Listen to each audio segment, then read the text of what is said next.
আজকে দেখুন না, মমতা বন্দ্যোপাধ্যায় যে কথা বলে সেটা 100% রাখে, আর বিজেপি যেটা বলে সেটা কোনো রকম করে না, তার উল্টো কাজ করে। বিজেপি ক্ষমতায় এসছে, তো ওনার তো উচিত ছিল যে অন্তত মানুষকে এই জল যে যন্ত্রণা, সেই যন্ত্রণা থেকে ওনাকে একটা উদ্যোগ নিয়ে মুক্তি দেওয়ার, সেটা উনি করেনি। না করে উনি ওখানে গিয়ে জলে সাঁতার কাটছেন।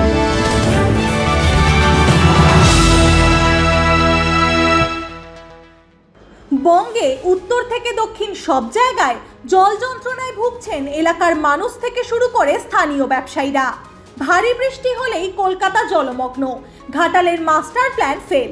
এই ভারী বৃষ্টির ফলে নদিয়ার চাকদা চৌমাথা থেকে রথতলা পর্যন্ত 1 মাস ধরে রাস্তা হয়ে আছে জলমগ্ন। প্রশাসনের ঘুম ভাঙাবার জন্য বিভিন্ন রাজনৈতিক দল বিভিন্ন রকমের পন্থা অবলম্বন করছে।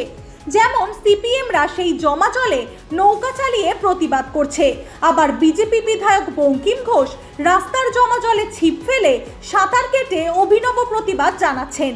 নদিয়ার চাকদা, সেখানকার প্রশাসন থেকে সাধারণ মানুষ এই অভিনব প্রতিবাদ নিয়ে কি বলছে তা জানতে চলে গিয়েছিল ট্রু নিউজ বাংলার প্রতিনিধি। এই মুহূর্তে আমরা দাঁড়িয়ে রয়েছি নদিয়া জেলার চাকদা বিধানসভা চাকদা বিডিও অফিসের সামনে, আর এখানে পেয়েছি চাকদা ব্লক আইএনটিটিউসি সভাপতি রঞ্জন ঘোষ মহাশয়কে। আমাদের জননেত্রী মমতা বন্দ্যোপাধ্যায় সর্বদাই মানুষের পাশে থাকার চেষ্টা করে, সেটা আমাদের মাধ্যম দিয়ে। তো এই যে চাকদা চৌরাস্তা থেকে চাকদা বাস স্ট্যান্ড অবধি প্রত্যেকটা বর্ষা আসলেই জলটা ওখানে স্টোর হয়ে যায়। তার কারণ হচ্ছে এই আজকে 2 বছর ধরে আমাদের ন্যাশনাল হাইওয়ে এখন 12 হয়েছে আর কি, 12 নম্বর জাতীয় সড়ক। তো এই রাস্তাটা যখন মানে নতুন করে হচ্ছিল আর কি, তখন ড্রেনেজ যে ব্যবস্থা ছিল সেটাকে ব্লক করে দেয়। ব্লক করে দেওয়ার জন্যে জলটা জমে যায় ওখানে। তো বিধায়ক দেখুন বিজেপির ওনার কর্তব্য থেকে সরে গিয়ে কদিন আগে দেখতে পেলাম যে উনি জলে সাঁতার কাটছে। তো মানুষ তো নির্বাচিত ওনাকে করেছিল, তৃণমূলকে এইবার মানুষ ভোট দেয়নি। 2021 সালের নির্বাচনে তৃণমূল কংগ্রেস পরাজিত হয়েছে, বিজেপি ক্ষমতায় এসছে। তো ওনার তো উচিত ছিল যে অন্তত মানুষকে এই জল যে যন্ত্রণা, সেই যন্ত্রণা থেকে ওনাকে একটা উদ্যোগ নিয়ে মুক্তি দেওয়ার, সেটা উনি করেনি। না করে উনি ওখানে গিয়ে জলে সাঁতার কাটছে। সাঁতার ওনাকে কাটতেই হবে, কারণ উনি তো মানুষের কাজ করে না। আর আমাদের মমতা বন্দ্যোপাধ্যায় আমরা দেখেছি সাধারণ মানুষ থেকে শুরু করে সমস্ত রকম রাস্তাঘাট 34 বছরে বাম জামানায় যে কাজ হয়নি, উন্নয়ন তো ছিল না, রাস্তাঘাট ছিল না, সেই জায়গায় দাঁড়িয়ে আজকে কিন্তু প্রত্যেকটা রাস্তা কম বেশি ডেভেলপমেন্ট হয়েছে। তো আমরা দিদিকে বলতে একটা ফোন করেছিলাম, ফোন করার পরে জেলা পরিষদ থেকে একটা সার্ভে হয়, সেটা পিডব্লিউডিকে দেওয়া হয়। পিডব্লিউডি দিয়েছিল আপনার মানে আমাদের সুপারিনটেন্ডেন্ট ইঞ্জিনিয়ারকে, সেখান থেকে চিফ ইঞ্জিনিয়ার, সেখান থেকে চিফ সেক্রেটারি মন্ত্রী ওনার কাছে একটা ডিপিআর তৈরি করে সেটা দেওয়া হয়েছে। আগামী দিনে আশা করি এই রাস্তা খুব তাড়াতাড়ি হবে এবং পুজোর আগে কাজ সম্ভবত শুরু হওয়ার কথা আছে আমাদের দলীয় তরফ থেকে, এটা আমাদের শোনা গেছে। পশ্চিমবঙ্গে বাংলা ভাষা এবং শ্রমিকদের নিয়ে রাজনৈতিক চর্চা চলছে। মাননীয় মুখ্যমন্ত্রী পরিযায়ী শ্রমিকদের অন্য রাজ্য থেকে এই রাজ্যে ফিরিয়ে নিয়ে আসার কথা এবং এখানে এসে কাজ করার কথা বলেছেন। কিন্তু এখানকার শ্রমিকরা কাজ না পেয়ে কেউ অটো চালক, আবার কেউ কেউ টোটো চালক। এই নিয়ে ট্রু নিউজ বাংলার প্রতিনিধি আইএনটিটিইউসির ব্লক সভাপতি রঞ্জন ঘোষের কাছ থেকে জানতে চেয়েছিল, এই পরিযায়ী শ্রমিক ফিরে আসলে তাদের ট্রেড ইউনিয়নে কি চাপ বাড়বে? আজকে বাংলাকে ভাগ করে বাংলাকে ছোট করে দেওয়া হয়েছে, পূর্ব বাংলা পশ্চিম বাংলা। তো বাংলাকে চাপিয়ে দেওয়ার জন্যে বা চেপে দেওয়ার জন্যে আর্থিক বঞ্চনা থেকে শুরু করে সমস্ত জিনিস আপনাদের চোখের সামনে আপনারা দেখছেন।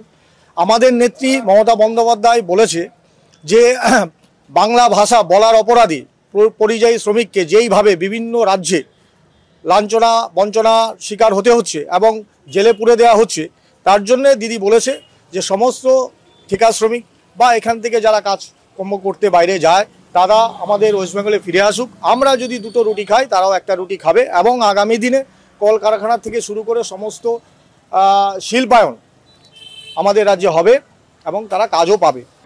আইএনটিটিইউসির ব্লক সভাপতি শুধুমাত্র পরিযায়ী শ্রমিক বা রাস্তার উন্নয়নের কথাই বললেন না, তিনি দুয়ারে সরকার থেকে আমাদের পাড়া আমাদের সমাধান এবং তৃণমূল সরকারের উন্নয়নমূলক কাজ নিয়েও বক্তব্য রাখলেন ট্রু নিউজ বাংলার ক্যামেরাতে। আজকে দেখুন না, মমতা বন্দ্যোপাধ্যায় যে কথা বলে সেটা 100% রাখে, আর বিজেপি যেটা বলে সেটা কোনো রকম করে না, তার উল্টো কাজ করে। তো বিষয়টা হচ্ছে যে এই যে আমাদের পাড়া আমাদের সমাধান, আমার তো মনে হয় এটা যুগান্তকারী একটা দৃষ্টান্ত হয়ে আগামী দিনে থাকবে। তার কারণ হচ্ছে এই বিরোধীরা কুৎসা করছে যে এই যে আগে আমাদের দুয়ারে সরকার, কখনো কেউ ভাবতে পেরেছিল যে দুয়ারে সরকার বলে একটা শব্দ কখনো মানুষের সামনে নিয়ে আসবে? কাজ তো পরের কথা। দুয়ারে সরকার তার অর্থাৎ মানে কি, যে সরকার সমস্ত প্রকল্প সমস্ত সুযোগ সুবিধা সরকার যা দেয় তা মানুষের দুয়ারে পৌঁছে দেবে। এটা তো বিরোধীরা কখনো ভাবতেই পারেনি। অতএব যে কাজ করে না সে সমালোচনা করে, যে কাজ করে সে সর্বদাই কাজ করে।